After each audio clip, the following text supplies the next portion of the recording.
Mike and the media. Hey, Russ, first on the game, it seemed like you guys were able to take some of what you were doing last night in Toronto and carry that through the first three quarters.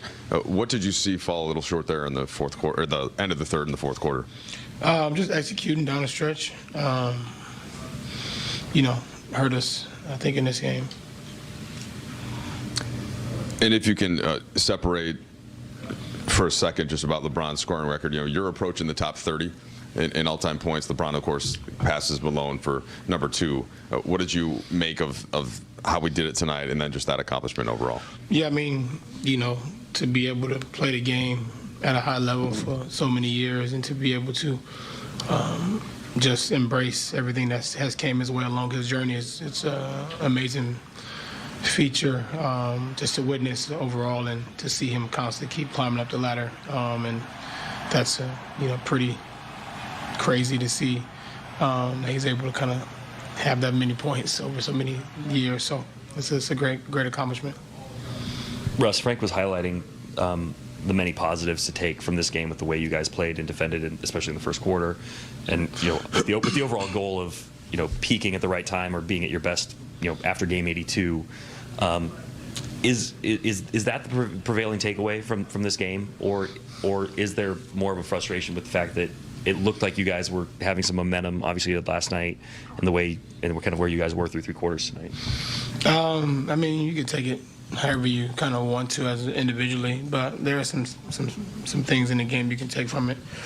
I just think overall, defensively in the fourth, we weren't as good as we were last night, tonight. So. Russ, I know you were only here for one season, but you had a historic year last year here. They played a video for you. I was wondering what your return was like and what you thought of the video. I mean, I'm very appreciative of just the overall organization, the fans. They welcomed me and my family with open arms since day one when I got here. And, a lot of people last year even counted us out as a team, and a lot of guys are still here, people on the coaching staff as well. So it was good to see a lot of those guys, and happy to be a part of an organization that believed in things I'm able to do, and I was happy to be a part of it. So, Russ, speaking of Washington, Frank was talking before the game about just how you came on last season and really pulled them in the playoffs down the stretch, and said that they believe that that's going to happen this year. You've obviously had a couple great games in the last week or two. How will you know that that's happening, or are do you in the moment, do you kind of feel when things are kind of clicking for you with this team?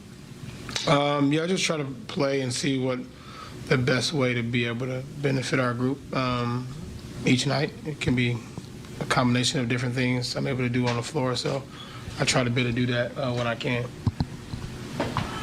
Russ, you've maintained that you think this team can be really dangerous at its best. I guess, are you seeing these stretches for long enough periods, or is that belief built on what this team is going to look like once AD's back, maybe if Kendrick's able to play, or are you closer to that reality than maybe people realize? I stand on what I say always, regardless of who's on the floor. I know we have a chance because of the talent in our locker room, and I still believe that. After the break, we'll hear from LeBron James and get his thoughts on passing Karl Malone on the league's